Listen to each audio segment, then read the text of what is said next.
সাধারণত আর্জেন্টিনা ম্যাচে অনেক টেনশনে থাকি। আমি আসলে এই সমস্ত match, Argentina match specially with big crowd, big screen দেখতে যাওয়াটাতে আমি এড়াইয়া চলি। I feel nervous. আমাকে খুব মনোযোগ দিয়ে কালমলি ম্যাচটা দেখতে হয়। এই ম্যাচেও যখন দেখছিলাম মানে নার্ভাস ছিলাম। অফকোর্স ইংল্যান্ডের সঙ্গে টেনশন ছিল, স্পেশালি আফটার মিটিং মানে lot of watching the quarter finals, after talking with the Argentine রাষ্ট্রদূত আছে, তার সাথে আমার একটা প্রোগ্রাম ছিল, সেও বলছে যে England are in the upper hand. So আজকের ম্যাচে England was favourite, specially after quarter final performance এবং আর্জেন্টিনার নকআউট তিনটার ম্যাচের পারফরমেন্সের পরে। ফার্স্ট হাফের পরে সে নার্ভাসনেসটা আরও বাড়ছে আমার। গোল হওয়ার পরে I was like very of course angry. মনে হচ্ছিল যে আজকের দিনটা প্রবাবলি ইজ নট, মানে কিছু কিছু কিছু সিগনাল দিচ্ছিল আর্জেন্টিনার জন্য যেগুলো মনে হচ্ছিল is not good. Then after the second hydration break, এর মধ্যে আমি ইংল্যান্ডের খেলা দেখার পরে, চেঞ্জেসগুলো দেখার পরে I was growing in confidence আমার। এবং শেষ 10 মিনিটে আজকে আমি ছিলাম সবচেয়ে নির্ভর। যখন ঘড়ির কাঁটা 78 মিনিট ক্রস করছে, আমার মাথার মধ্যে শুধু হঠাৎ করে ইজিপ্ট ম্যাচটা চলে আসছে। সেখানে 2-0 গোলে পিছিয়ে থেকে যখন ম্যাচ জেতা যায়, আমি হিসাব করছিলাম last 13 minute, Lionel Messi is there, Lautaro Martinez যখন নামছে তখন আমি আরও নির্ভর হয়ে জাস্ট রিল্যাক্সলি খেলা দেখছি। আমি শিওর ছিলাম, আচ্ছা সেকেন্ড হাফের শুরু থেকে, মানে গোলটা খাওয়ার পর এবং সেকেন্ড হাফের শুরু থেকে ইনফ্যাক্ট আই ওয়াজ শিওর যে এনজো ফার্নান্দেস আজকে গোল করতে চাচ্ছে।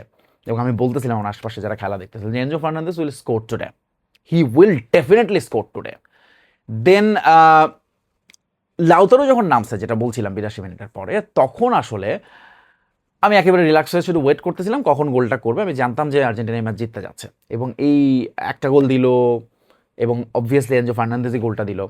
He is my man of the match today. কি দুর্দান্ত পারফরমেন্স, কি দুর্দান্ত, মানে আজকে প্ল্যানই ছিল এটা এনজো ফার্নান্দেজের এইটা করা যে তিনি ডি বক্সের বাইরে থেকে শট নেবেন গোলে, কোনো কথা নাই, তার কাজ খালি শট নেওয়া শট নেওয়া শট নেওয়া। He was practising for the whole match for the perfect shot and he finally found that. Excellent job Enzo Fernandez, excellent job, hats off, salute. এবং লিওনেল মেসি আজকের ম্যাচে যদি আপনারা খেয়াল করেন, ফার্স্ট হাফে ইংল্যান্ড ওয়াজ মানে on top of their planning. তারা মেসিকে একেবারে ইনঅ্যাক্টিভ করে রাখছিল। লিওনেল মেসি আজকে আজকে কি ঘটছে আমি আপনাকে স্ট্যাটসটা দিই।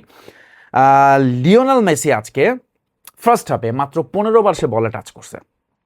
I mean sorry, Lionel Messi first হাফে 15 বার বল লস করছে। মানে কেন imagine, Lionel Messi ball loss করছে তাও 15 বার ইন দ্য ফার্স্ট হাফ। এই সময়ে সে 21টা পাস নিছে, এর মধ্যে মাত্র 14টা ছিল অ্যাকিউরেট, বাকি 7টা পাস নট অ্যাকিউরেট। লিওনেল মেসির পাস অ্যাকিউরেট না, সেটাও একটা বিরাট বড় মানে রেয়ার ঘটনা। এবং তার সাকসেসফুল যে পাসের যে রেশিও আমি যদি বলি 66.7%, মানে 21টার মধ্যে 14টা রাইট, এটা হচ্ছে তার lowest from any Argentine player. এই ম্যাচে যেটা বলতেছিলাম যে আজকে আসলে স্কালোনি চেঞ্জ করবে এটা নিশ্চিত ছিলাম এবং একাধিক চেঞ্জ করবে বলে ধারণা ছিল, কিন্তু Lionel Messi is someone who এই ওয়ার্ল্ড কাপে he doesn't take much risks. সে তার কমফোর্ট জোন,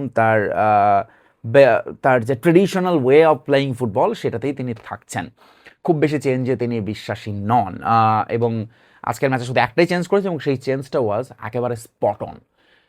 রাইট উইং সিমিওনের নামার পরে ওই দিকটা যে এত ব্যস্ত হয়েছে, ওই ফ্ল্যাঙ্ক দিয়ে আর্জেন্টিনা যেভাবে সিমিওনে ওঠানামা করেছেন, এবং also he was physically presence, he was very much on to the game. ইংল্যান্ডকে ব্যতিব্যস্ত করে রেখেছে।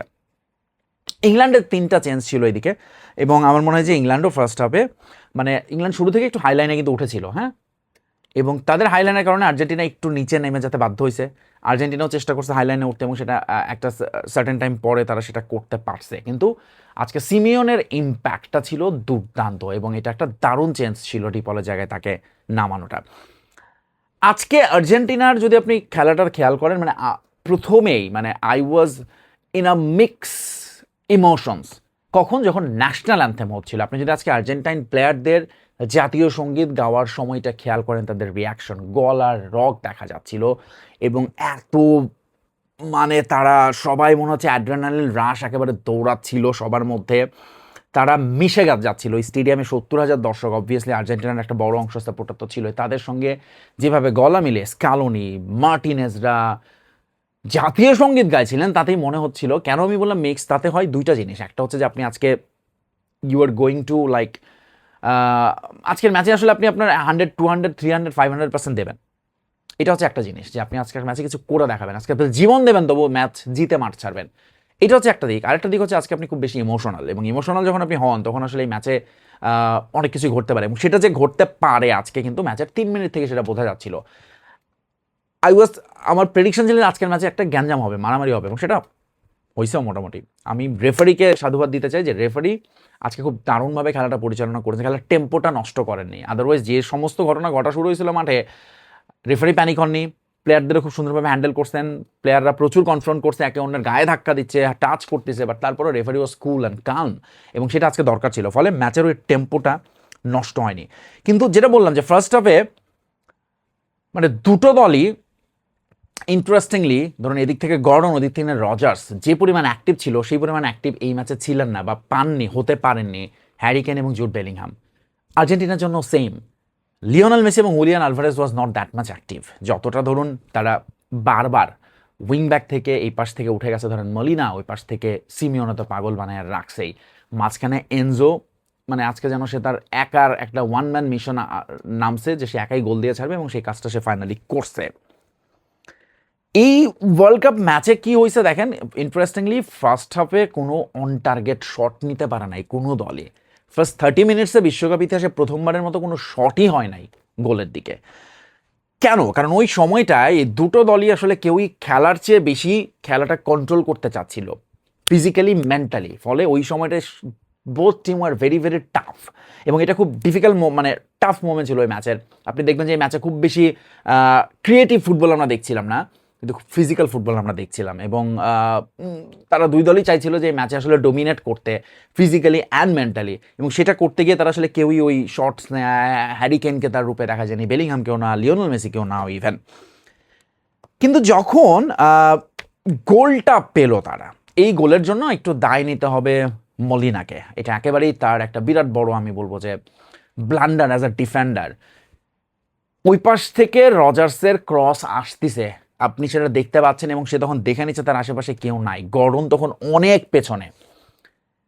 মলিনা ওয়াজ বিট স্লো, এবং শেষ মুহূর্তে সে দেখছে গর্ডন পেছনে আছে, কিন্তু আপনি তো জানেন ভাই ও হচ্ছে ঢুকবেই আপনার সামনে, আপনি বডিটা দেন, but Molina was not aware at all, মানে তার presence of mind as a defender was poor.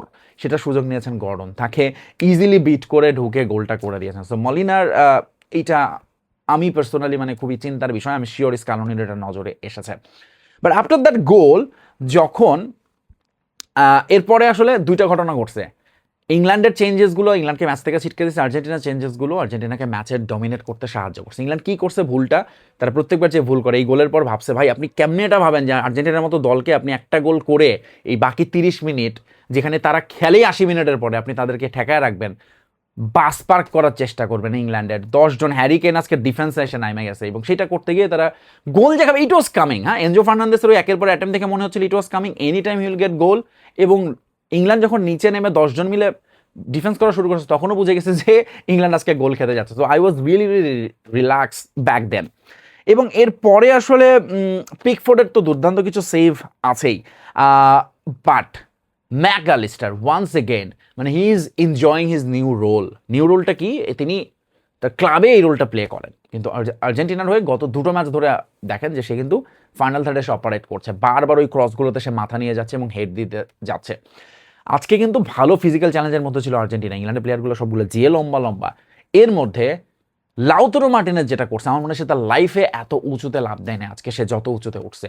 Lautaro Martinez a gold, এবং তাকে স্ক্যালোনির হাতে আসলে জাদু আছে, সেই জায়গাটাই মানে তাকে একটা দারুণ ক্রেডিট দিতে হবে। সে যেভাবে লাউতারোকে ইউজ করতেছে অ্যাজ আ সাব, পারফেক্ট। এবং লাউতারো মার্টিনেজ ইজ অলসো মানে adapted the role very very well. সে কিন্তু একটা স্ট্রাইকার, তার ইগো থাকতে পারতো যে সে হচ্ছে দলের ফার্স্ট চয়েস, বাট সে এই রোলটা এনজয় করছে। এবং অ্যাট দ্য সেম টাইম যখন আলভারেজ, লাউতারো দুজন মিলে এবং পেছনে মেসি থাকেন, তখন it becomes dangerous and deadly, এবং সেটাই হয়েছে। সো ইংল্যান্ডের চেঞ্জেসগুলো তাদেরকে ডুবাইছে, টমাস টুকেলের এই অতিমাত্রায় ডিফেন্ডিং অ্যাপ্রোচ তাদেরকে ডুবাইছে, এবং আর্জেন্টিনা যেটা করে, they are doing the Argentina thing. ধরুন এটা তারা বোধহয় নিয়ম বানিয়ে ফেলেছে যে তারা খেলবেই 10 মিনিটের পরে, মানে শেষ 10 মিনিট, আই মিন 80 মিনিটের পরে, এবং সেটাই তারা করেছে এই ম্যাচে। অফকোর্স ওয়ান্স এগেন মেসির আরও একটা অ্যাসিস্ট, লাউতারোর গোল, এনজোর গোল, ম্যাকঅ্যালিস্টারের দুর্দান্ত ওই অ্যাটেম্পগুলো, অ্যাট দ্য সেম টাইম সিমিওনের অন্তর্ভুক্তি, বাট সিমিওনা যেরকম রাইট উইং দিয়ে আজকে যতটা তিনি বারবার ঢুকেছেন, লেফটে যদি আজকে স্কালোনি আরেকটু সাহসী সিদ্ধান্ত নিতেন, যদি তিনি তাগলিয়াফিকোর জায়গায় বার্কোকে নামাতেন as a left back, probably Argentina এই ম্যাচে আরেকটু ফার্স্ট হবে এবং থ্রু আউট দ্য ম্যাচ ইংল্যান্ডের সঙ্গে আরেকটু বেটার ফাইট দিতে পারতো।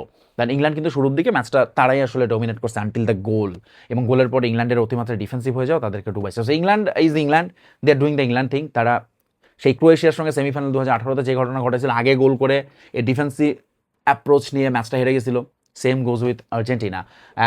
এবং আর্জেন্টিনা 6টা সেমিফাইনাল, 6টাতেই তারা ফাইনালে গেল, টানা দ্বিতীয়বার ফাইনালে, টানা দ্বিতীয় শিরোপার পথে। সো আর্জেন্টিনার জন্য আসলে এখন সামনে স্পেন, সেটা নিয়ে পরে কথা হবে। বাট আজকের এই জয়ের পরে মানে আমি আসলে আর্জেন্টিনা দলকে নিয়ে এত নির্ভার এবং শেষ 10 মিনিট এত চিন্তামুক্ত, স্পেশালি আপনার কেপ ভার্দে, ইজিপ্ট যেখানে যান যায় আসে হয়েছে, সুইজারল্যান্ড যেখানে টেনশনে ধরেন বসে থাকতে পারি নাই, তো এই ম্যাচে আই ওয়াজ সো রিল্যাক্স এবং আর্জেন্টিনা সেইটা দিছে। Now the next mission is Spain. আপাতত সেটা এখনও যেহেতু 2-3 দিন পরে, আপাতত এইটুকুতেই থাকি। And I'm just really happy with my team. That's it, bye bye, tata.